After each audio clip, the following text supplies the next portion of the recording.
12 years ago, we started with 3 schools. We went to 3 high schools. And each school had to buy 100 roots from us.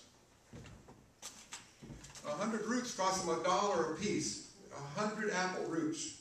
And so when they got this apple root, they had to plant it. And then we came along, our rare fruit grower team and the ag ambassadors, we came along and we cut the top of it off, threw the top away, and we grafted very quickly a new apple to their tree.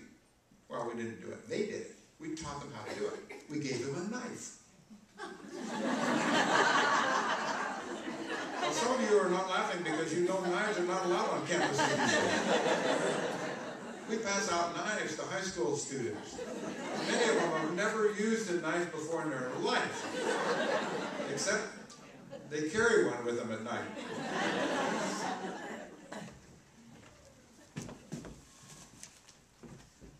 We have a collection of about 75 knives. Each one of them have a number on it. We won't let the students close the knife. They can't close it, because if they close it, somehow it disappears. So the knives that we use for grafting are always open, and they're very, very sharp. And we have some strict rules about how to behave with a knife. And so our ag ambassadors and our rare fruit growers are learning a little bit more about how students in high school don't know how to use a knife. Anyway, the students each make themselves an apple tree. They make themselves an apple tree. After we cut the top off, within a few days, that new top that we grafted on there starts to grow. By the time June comes around, because this is done in February and March, we do our grafting in February and March. By the time the students take their tree home, their graft that they just put on there will shoot up or shoot at least a foot long. Now that's pretty exciting for a student who doesn't know too much about agriculture. And with the magic of grafting, they got a tree going home for $1. And so we've been doing this for 12 years. We estimated the other day we've grafted about 20,000 apple trees with high school students.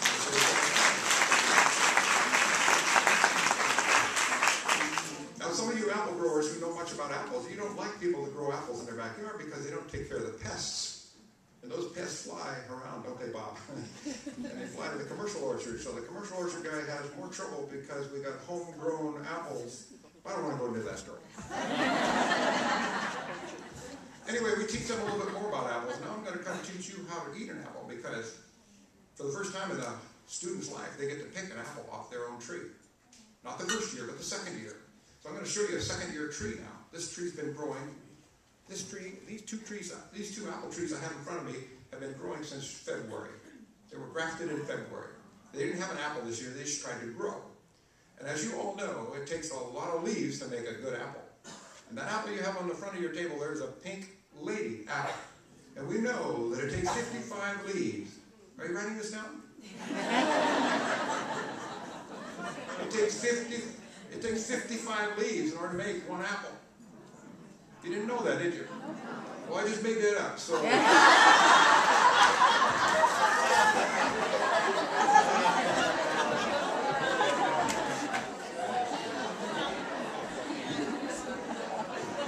actually, it takes 55 to make a gala. A pink lady is a much larger apple than a gala. It takes about 60 leaves to make. I should have told him I made that up. The first year when your apple tree grows, it doesn't have 55 leaves on it, but it grows tall, makes a tree. Now next year, I'm going to let this apple tree have one apple. Just one. It's going to try to make 20. Because there'll be 4 or 5 places along there, there'll be 5 blooms. I'm going to pinch all those blooms off. I'm going to pinch off a small apple and let one apple grow. Only one. This particular apple is a pink lady. Nope, that's a Fuji. That's a Fuji apple. This one's a pink lady, I know that. We're going to let this apple grow on that tree, and we're not really sure when it's going to get ripe. We have a rough idea. When you have a lot of apples, you can tell when an apple's getting ripe. They're all on the ground, the birds are eating them, it isn't time to eat them. But if you only have one on there, there's a particular thing that the high school students learn very quickly, is that you have to protect that apple from the birds. Because the birds will start pecking on it before it's ripe.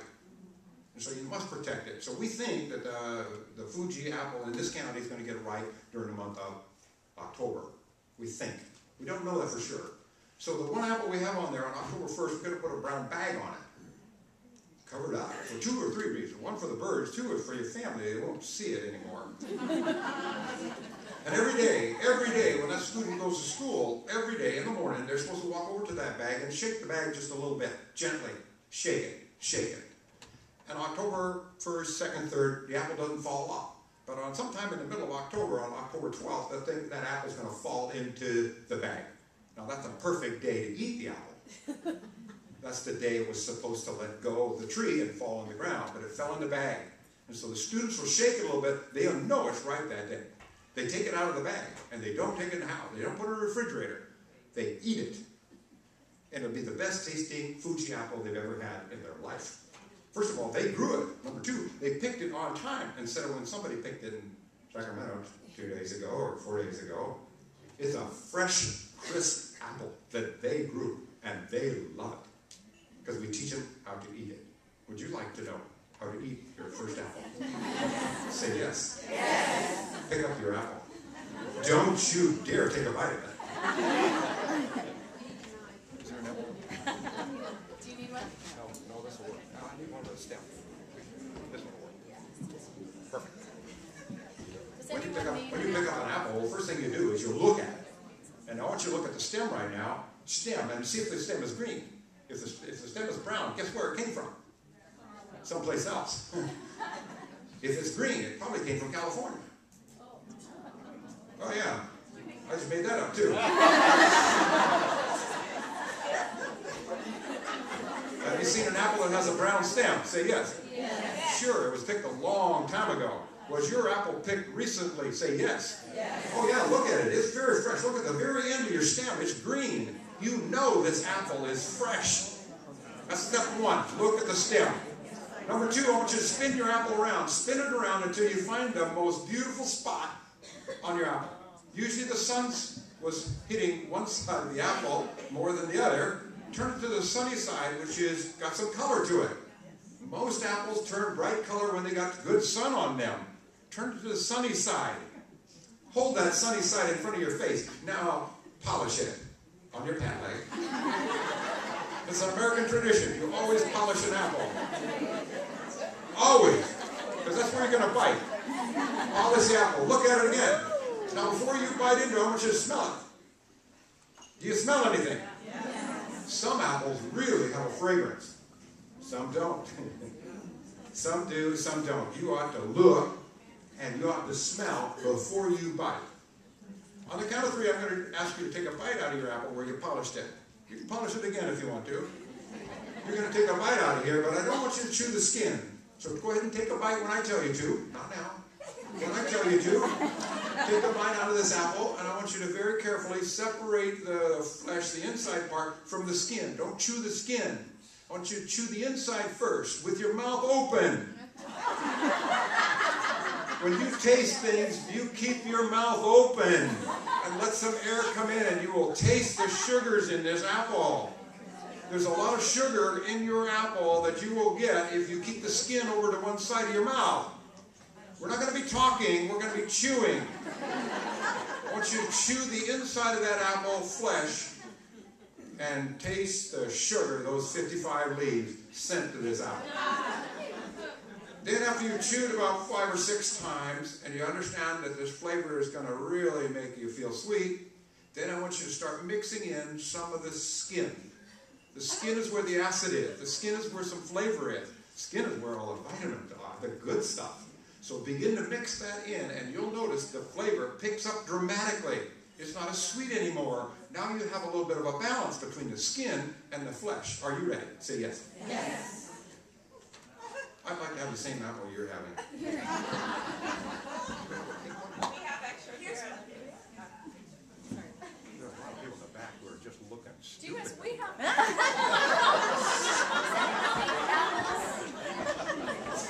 People who come in late and don't have a chair to sit in don't have an apple either, do they?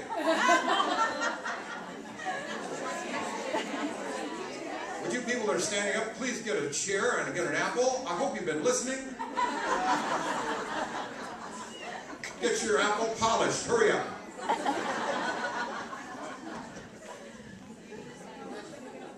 Does everybody have an apple? What's the clock look like, Stephanie? Yours got 20. We have about 15 minutes. I got 15 more? Good. I could go for 2 more hours. Everybody have an apple. Polish it one more time. On the count of 3, you're going to take a nice bite, and you're going to chew the flesh with your mouth open. 1, 2, 3, bite.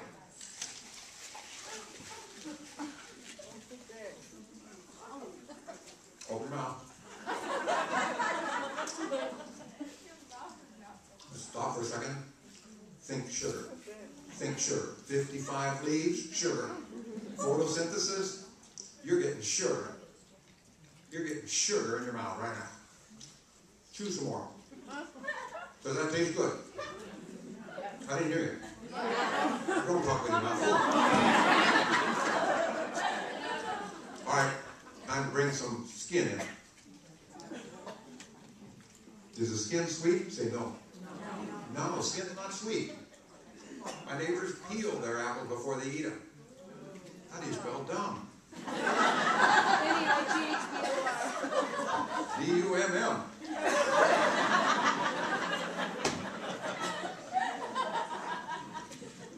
Is that a good apple? No, not a good apple. That's an excellent apple. That's an excellent apple. Pink Lady is a late apple. We pick our pink ladies down my driveway in December in this county. It's a very late apple. You guys are early with these. These came from Sacramento, Piola County someplace. These are early pink lady apples. Next time you go to the grocery store, count how many different varieties of apples there are on display. The apple people have taught you the names of their apples. Next time you go to the grocery store in the summertime, see how many other fruit are named by variety. Not very many. They're red plums, they're black plums, they're purple plum. They don't have names. Apples have names. Who did that to you? These apple people did that to you. They've got you trained to know the name of your favorite apple. Isn't that wonderful? Keep eating, I'll talk.